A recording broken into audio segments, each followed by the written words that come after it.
가장 좋은 나라, 모든 나라에는 흥망성쇠가 있어요. 미국도, 일본도. 한때는 일본이 부동산 값이 폭등을 해가지고 80년대 부동산 값이 얼마나 폭등했냐면 일본 도쿄를 팔으면 미국 전체를 사고도 남는다고 그랬어요. 얼마나 부동산 값이 뛰는지. 우리나라 부동산 값 팔으면 제가 보기엔 미국 한 반은 삽니다. 미국 땅덩어리 반은 살 수 있어요. 그렇게 우리나라 이 부동산 값이 비쌉니다. 아파트나 땅값이 되게 비싸요. 우리 교회도 여기 20년 전에 왔는데 그때 이 교회 땅값이 30만 원이었습니다. 30만 원, 35만 원. 지금 우리 김미숙 A집사님이 땅 내는 거 보니까 250만 원이라고 그러더라고요. 땅값이. 도대체 몇 배가 뛴 거예요? 그러니까 10배 이상은 뛴 거죠. 10배. 전에 한참 동탄 신도시 막 맞는다고 그럴 때 거기서 보상받은 사람들이 땅 사러 다닐 때는 그거보다 더 뛰었어요. 여기 땅값이. 근데 그 중에도 화성시 안에서 이 정남면 제길이 땅값이 그나마 싼 겁니다. 다른 데 가서 대지를 평당 250만 원에 못 삽니다. 이 부동산이 어마어마하게 끌어오르는 나라에 저와 여러분이 살고 있습니다. 여러분 외국에 한번 나가보시면 우리나라가 얼마나 좋은 나라인지 알게 됩니다. 여러분 휴게실 같은 데 가보면 고속도로 휴게실 같은 데 가보면 화장실이 우리 집 안방보다 더 깨끗한 경우가 많습니다. 화장실이 정말로 깨끗해요. 여러분 유럽 쪽에 가면 화장실 가려면 다 돈 내라고 그래. 50유로 내고 5유로 내고 이런 게 다 있어. 커피숍 때도 화장실을 오픈을 안 해. 왜냐하면 와서 커피 마셔야 화장실 한번 갈 수 있어요. 예전에 우리 급하면 다방 들어가서 커피 시켜놓고 화장실 가는 거하고 똑같은. 안 내줘요. 화장실 절대로 안 줍니다.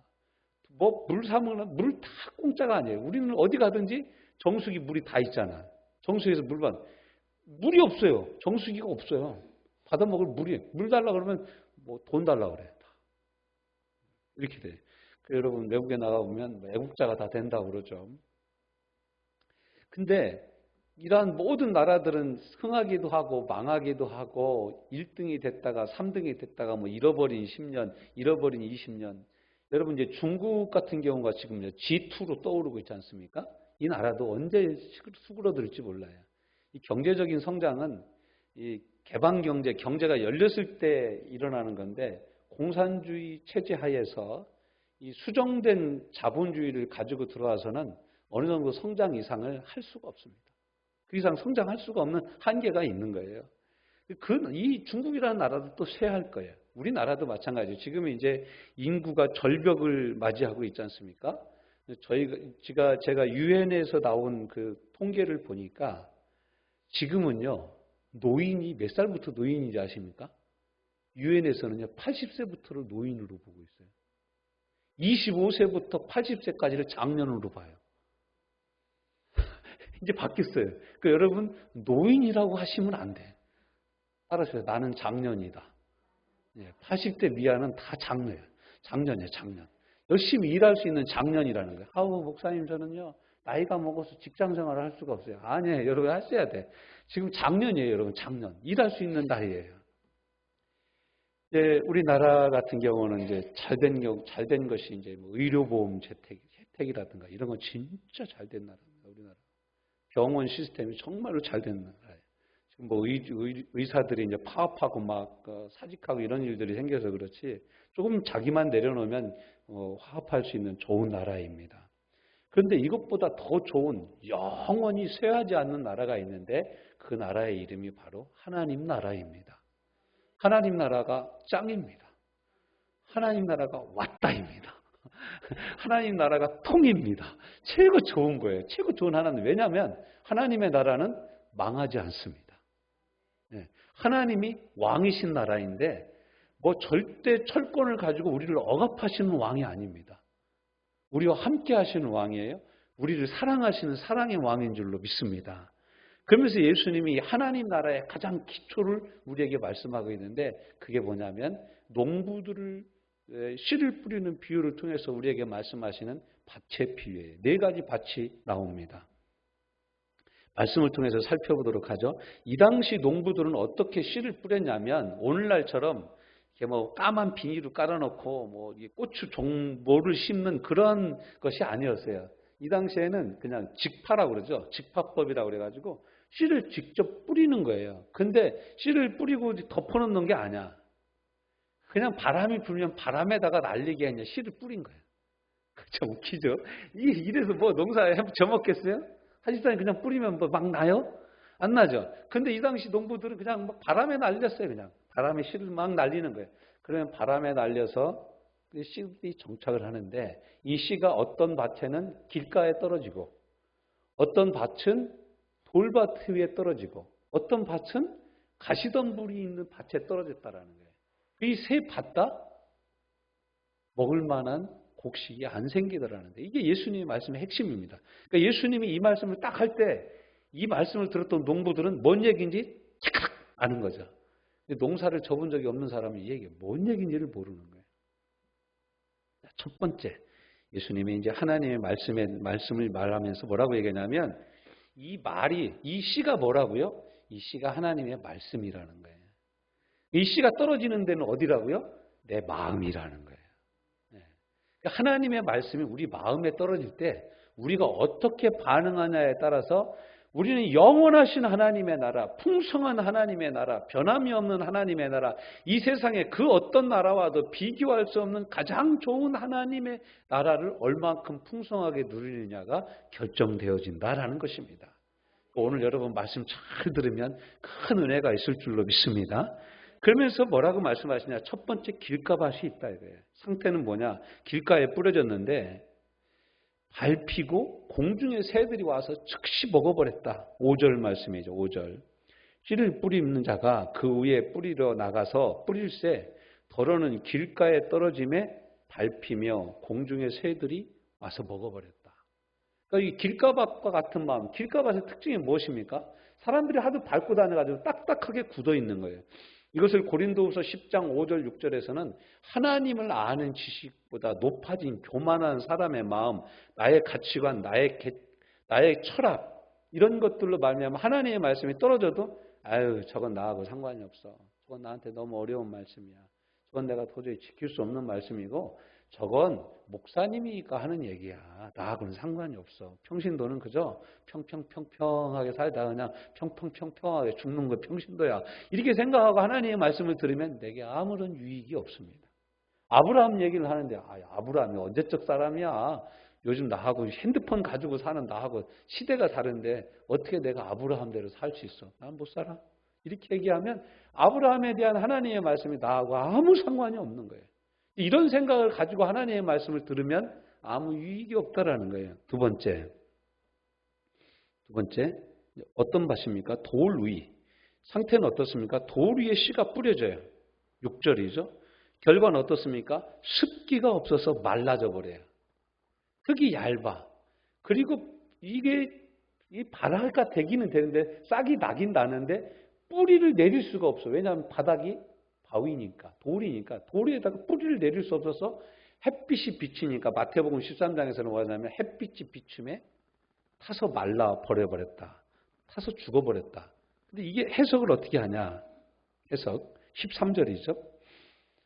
13절 같이 읽어볼까요? 어떻게 됩니까? 시작. 바위 위에 있다는 것은 말씀을 들을 때 기쁨으로 받으나 뭐가 없어요? 뿌리가 없어. 잠깐 믿다가 시련을 당할 때에는 배반하는 자예요. 뭘 배반해요? 말씀하신 일을 배반하는 거예요. 말씀을 주신 하나님을 배반하는 거예요. 이걸 마태복음 13장 20절에는 뭐라고 설명하고 있냐면 이렇게 설명하고 있어요. 돌밭에 뿌려졌다는 것은 말씀을 듣고 즉시 기쁨으로 받아요. 여러분 하나님 말씀 들을 때 은혜 잘 받는 분들이 있죠. 그런 분들은 속으로 저를 따라서 한번 해봅시다. 내가 돌밭이 아닌가. 속으로만 하시라고. 속으로만. 내가 돌밭이 아닌가. 왜냐하면 그 다음이 없어. 말씀을 들을 때는 아멘하고 눈물도 나고 기쁜데 애프터가 없는 거예요. 그 말씀 들어서 어떻게 살 것이냐. 그 다음이 없는 거예요. 정말 안타까운 거죠. 그 다음이 없다. 그래서 이걸 마태복음 13장 20절에는 이렇게 표현해요. 돌밭에 뿌려졌다는 것은 말씀을 듣고 즉시 기쁨으로 받되 그 속에 뿌리가 없어 잠시 견디다가 말씀으로 말미암아 환난이나 박해가 일어날 때에는 곧 넘어지는 자요. 그러니까 여러분 하나님의 말씀을 기쁘게 받아들이고 은혜를 받는 거 중요해요. 그런데 이 들은 말씀, 은혜 받은 말씀을 지켜서 그 말씀이 내게 계속해서 영향력을 행사하도록 그 말씀을 붙잡고 살아야 되는데 사랑하라라는 하나님의 말씀을 듣고 아멘 내가 사랑하겠습니다. 근데 집에 가면 어떻게 돼요? 사랑 못할 사건들이 자꾸 일어나는 거야. 기뻐하라 그랬는데 내가 기뻐해야지. 집에 가면 기쁩니까? 기쁜 일이 안 생기는 거예요. 집에 가면 고양이가 안 싸던 똥을 이불 한복판에 싸놓는 거야. 그러면 우리 열받죠. 이런 일들이 자꾸 생긴다라는 거예요. 그러니까 여러분 하나님의 말씀을 통해서 은혜를 받았다. 그럼 뭘 조심해야 돼요? 꼭 이 말씀으로 인해서 시험이 온다라는 것을 잊지 마시길 바랍니다. 은혜가 있는 곳에 반드시 시험이 있습니다. 왜냐하면 왜 하나님이 이런 시험을 우리에게 허락하시냐면 그 말씀이 우리 속에 더 깊이 뿌리내리게 하시고자 그런 상황을 우리에게 닥치게 하시는 거예요. 그러니까 우리가 실력이 있어. 우리가 막 100m를 12초 3에 뛰고 13초 2에 뛸 수 있는 실력이 있어. 그러면 달리기 하는 게 전혀 두렵지 않아요. 제가 학교 다닐 때 최고 얄미웠던 애들이 있었어요. 중고등학교 다닐 때. 어떤 애들이냐면 제가 이제 중학교 3학년이 돼서 짝꿍이 있었는데 우리 반에서 1등 하는 애가 제 짝꿍이었어요. 근데 이름이 꼭 시험만 끝나면 이렇게 얘기를 하는 거야. 이번 시험은 너무 쉬웠어. 내가 소리 안 나는 척만 있으면 대여섯 발을 쐈을 거야. 근데, 그러면 내가 그때는 잘 이해를 못했어요. 근데 지금 되니까 이해가 돼. 왜냐하면 걔는 공부를 잘하니까 어려운 시험 문제가 나오면 어떻게 돼요? 실력 발휘가 되는 거야. 내가 실력이 있으니까 시험 문제가 좀 어려워도 괜찮다는 거야. 우리는 어때요? 틀리는 데마다 몽둥이를 한 대씩 선생님이 때린다고 하니까 문제는 무조건 쉬우면 쉬울수록 좋은 거야.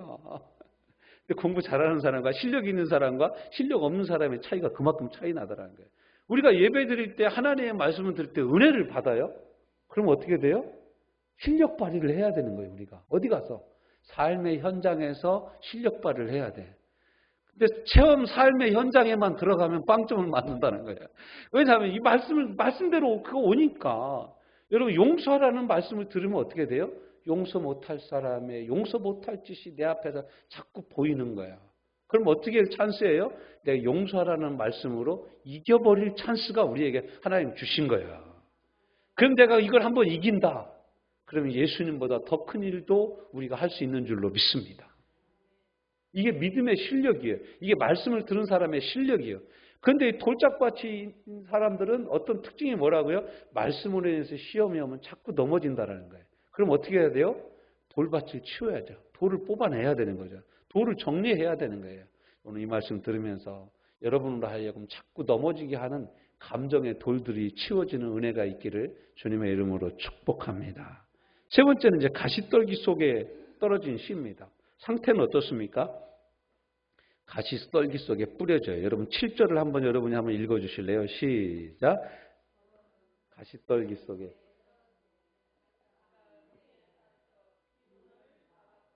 하나님의 말씀을 듣기는 듣는데 가시도 같이 자란다라는 거예요. 가시도.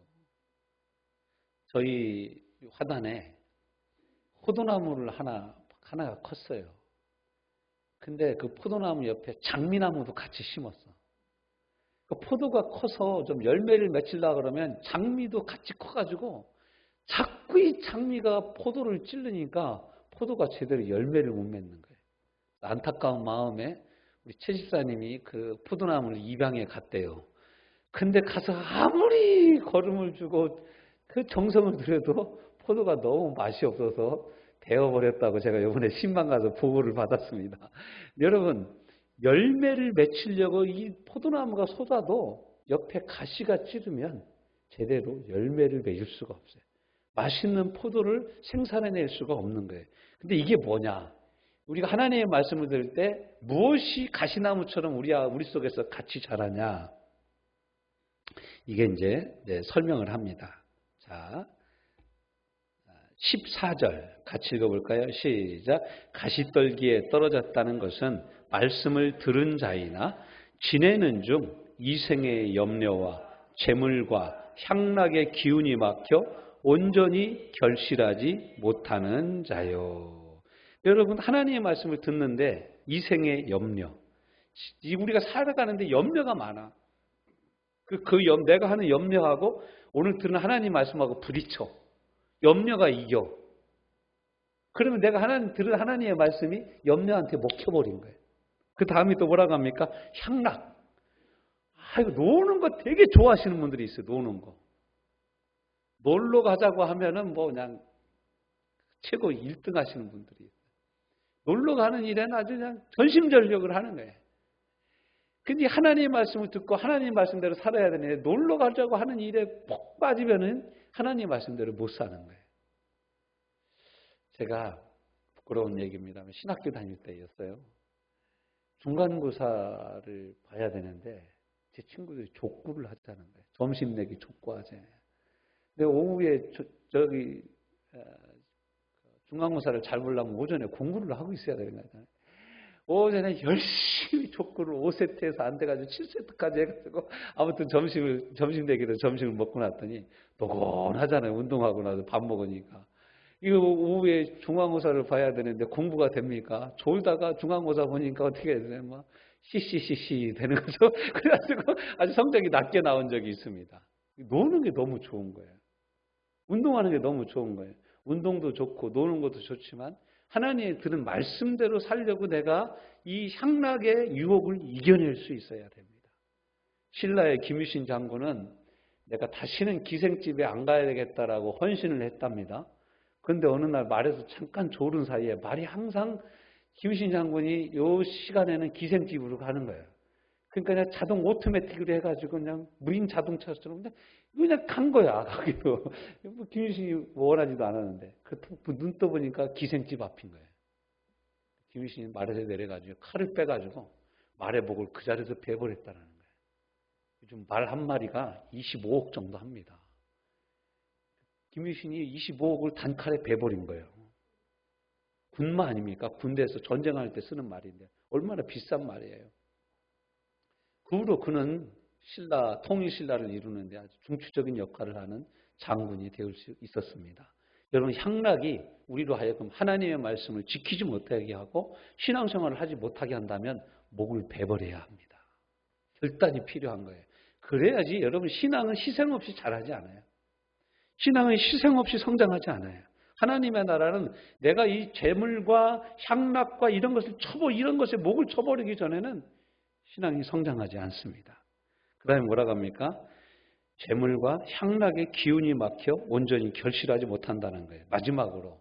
그럼 하나님의 나라를 풍성하게 누리는 그 밭은 어떤 밭이냐? 15절이죠.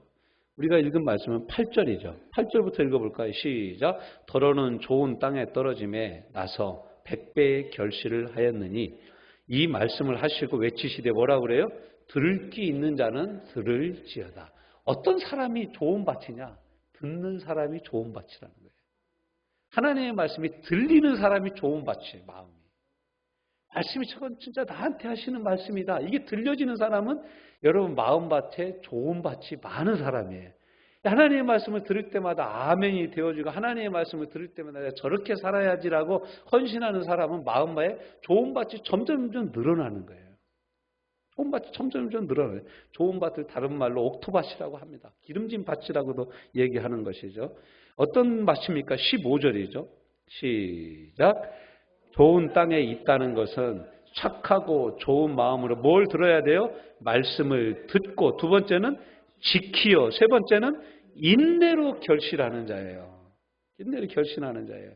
여기서는 인내로 결실하는 자 아니라 이렇게 나왔지만 마태복음 13장에서는 뭐라고 얘기해요? 좋은 밭에 떨어진 사람이니 30배, 60배, 100배의 결실을 맺느니라 라고 말씀하고 있어요. 할렐루야. 풍성한 삶을 말해주고 있는 거예요. 인내로 지키는 거. 노아가요 500세 때부터 성경을 보면은요, 창세기 6장, 7장을 보면 노아가 500세 때부터 방주를 쳤어요. 노아 홍수가 몇 살 때 일어나냐면 600세대에서 일어납니다. 그러니까 노아는 방주를 몇 년 동안 치었다? 여러분 신앙생활 몇 년째 하고 계신다? 아직 50년 안 된 분도 있고 넘으신 분도 계시죠. 아무튼 여러분, 우리가 죽을 때까지 방주를 짓는 거예요, 실은. 우리 신앙은요, 죽을 때까지 구원의 방주를 완성해 나가는 거예요. 방주를 짓기 시작했다라는 것은 무엇이냐면 구원을 받았다라는 거예요. 우리 각각 개인이 예수님을 점점 닮아가는데 언제까지 닮아가야 되냐? 죽을 때까지 닮아가는 거예요. 죽을 때까지. 언제든지라든지 계속되는 것이 신앙의 훈련이라는 거예요. 자, 저와 여러분은 하나님의 나라의 비밀을 경험하고 나아가 더 풍성하게 누리는 하나님의 사람들이 됩시다. 어떻게 된다고요? 첫 번째, 예수님이 15절에 말씀하고 있지 않습니까? 착하고 좋은 마음으로 말씀을 들어야 합니다. 여러분, 말씀을 들으러 나올 때 항상 착하고 좋은 마음으로 나오시기를 주님의 이름으로 축원합니다. 착하고 좋은 마음으로 하나님 말씀을 들으러 오는 거예요. 야, 오늘 하나님이 내게 무슨 말씀을 하실까? 오늘 하나님이 어떤 말씀으로 나를 위로하실까? 오늘 찬양을 부를 때 찬송가 몇 절에 내가 은혜를 받을까? 이런 마음으로 와야지. 오늘 목사님이 또 다시 한 번 더 찬양합시다. 이런 얘기는 안 하시겠지. 이런 마음을 가지고 예배드리러 오면 안 된다는 거예요. 하나님을 향하여 좋은 마음을 가지고 오시기를 주님의 이름으로 축원합니다. 사도행전 17장 11절에서 이렇게 말합니다. 베레아에 있는 사람들은 데살로니가에 있는 사람들보다 더 너그러워서 예전에 개혁 한글 성경에는 더 신사적이어서 간절한 마음으로 말씀을 받고 이것이 그러한가 하여 날마다 성경을 상고함으로 복 있는 사람은 악인의 꾀를 쫓지 않냐고 주야로 하나님의 말씀을 묵상하는 사람인 줄로 믿습니다. 말씀을 사랑하는 거예요. 로마서 10장 17절 믿음은 들음에서 나며 들음은 곧 그리스도의 말씀으로 말미암느니라. 하나님의 말씀을 들어서 점점 믿음에 부유해지고 풍성해지는 것. 이것이 바로 착하고 좋은 마음으로 하나님의 말씀을 듣는 것입니다. 두 번째는 뭐하라고요? 키핑하라는 거예요. 지키라는 거예요. 지키라는 거예요. 하나님의 말씀을 지켜나가라는 거예요. 하나님의 말씀 가운데 머물러 있고 그 말씀이 나의 삶이 되도록 노력하라는 거예요. 요한복음 14장 21절 나의 계명을 지키는 자라야 나를 사랑하는 자니 나를 사랑하는 자는 내 아버지께 사랑을 받을 것이요 나도 그를 사랑하여 그에게 나를 나타내리라. 23절에는 뭐라고 말씀합니까? 계명을 지키면 하나님 아버지께서 나와 함께 거처를 너에게 두겠다고 그랬어요. 이게 임마누엘의 은혜 아닙니까? 하나님의 거처를 나에게 두는 것. 제가 오래전에 들었던 개척교회 목사님 설교가 한 편 있습니다. 지금도 제가 그분 생각이 가끔씩 나는데 그분이 이렇게 얘기해요. 자기가 개척을 17교회를 했답니다. 17교회를 개척했는데 은퇴하고 나서도 강원도 쪽에 가서 살려고 강원도에 갔는데 그 마을에 교회가 없어서 은퇴하고 나서도 교회를 개척했대요. 근데 이제 자기가 그 교회를 개척하고 마을에 집을 하나 얻어가지고 사랑방을 교회라고 해놓고서는 이렇게 교회를 개척하고 나서 밤에 자는데 누가 옆에 와서 같이 눕더라는 거예요. 누구세요? 그랬더니 내니라 그러더라는 거예요. 보니까 주님이시더래요. 그래서 이 목사님 주님께 그랬대요. 주님, 그 강남에 좋은 교회들도 있고 좋은 목양실도 있고 좋은 목회관도 있고 그런데 사택도 있고 그런데 강원도 오지 산골짜기 나 혼자 자는 이 사랑방 같은 교회에 왜 오셨습니까? 다른 데 좋은 데 많으신데 왜 이렇게 촌구석으로 오셨습니까? 그랬더니 주님이 그러더래요. 내가 여러 군데 가봤는데 다 문이 닫혀가지고 니네 교회만 문 열려서 내가 니네 교회에 왔다. 그러더라는 거예요. 여러분 집에 문은 좀 열려 있습니까? 주님이 들어오실 만합니까? 여러분이 다니는 직장은 좀 주님이 같이 직장생활을 할 만하십니까? 뭐 좀 돌아봐야 되지 않겠습니까? 이게 키핑이에요. 이게 하나님의 말씀을 지키는 거예요. 말씀을 들어서 너무 잘합니다, 우리가. 유튜브에는요, 얼마나 많은 유명한 목사님들이 설교를 하는지 몰라요. 구독자 수 13만 4천 명. 어느 목사님은 또 구독자 자기가 설교하면 듣는 사람들의 구독자 수를 막 열심히 자랑을 하시더라고. 근데 여러분 정말 그게 중요한 게 아니에요. 내가 하나님의 말씀을 듣고 내 삶 속에 주님이 나와 함께 계시냐라는 거예요. 주님의 말씀이 나와 함께 있어서 오늘도 내 삶을 거룩하게 이끌고 있냐 이거예요. 치유의 말씀이 내 안에 있어서 내가 지금도 그 치유를 경험하고 있고 능력의 말씀이 내 안에 있어서 하나님의 능력이 나를 통해서 지금도 흘러가고 있고 은혜가 내 안에 있어서 은혜의 말씀이 내 안에 있어서 하나님의 은혜가 나를 통하여서 내 이웃에게 펼쳐지고 있느냐라는 거예요. 정말로 중요한 건 바로 그것입니다. 인생에 대한 하나님의 평가는 사람이 이룬 업적에 있지 않고 하나님의 말씀을 얼마나 지켜 행하였는가에 있습니다. 내가 하나님의 말씀을 얼마나 믿고 그 말씀대로 살았는가. 진행형이라는 거예요. 신앙은 항상 진행형입니다. 마친 게 아니에요. 엔딩이 아니에요. 항상 ING인 거예요. 신앙은 항상 ING. 하나님의 말씀을 붙잡고 항상 진행 중에 있는 거예요. 마지막으로 뭐라고요? 인내함으로 열매를 맺는다. 여러분, 인내가 정말로 중요합니다. 저희 중학교 다니고 그럴 때는 벽에다 이렇게 써놨어요. 사당오락. 4시간 자면 고등학교 합격하고 5시간 자면 떨어진다. 그 밑에 또 하나 항상 써있는 책상 위에 쓰는데 인내는 쓰나 그 열매는 달다. 근데 여러분 요즘에는 왜 그런 말이 없어졌는지 모르겠어요. 정말로 인내는 씁니다. 참는다는 건 쉽지가 않습니다. 근데 어떤 사람이 풍성한 하나님의 은혜와 영광을 누리느냐? 하나님의 말씀을 붙잡고 끝까지 버티는 사람. 제가 이 말씀을 준비하다가 옆에다 써놨어요. 믿음의 깡다구가 있어야 된다. 뭐가 있어야 된다고요?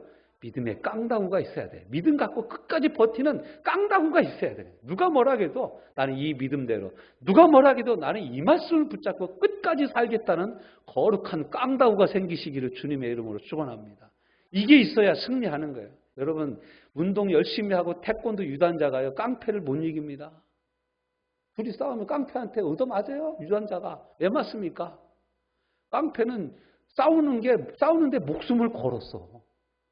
난 10대 맞아서 좋다 이거야. 난 한 대만 때리면 된다 이거야. 그것도 안 되면 막 칼 가지고 찔릅니다. 그런 사람 어떻게 이게 맨손으로? 못 이깁니다.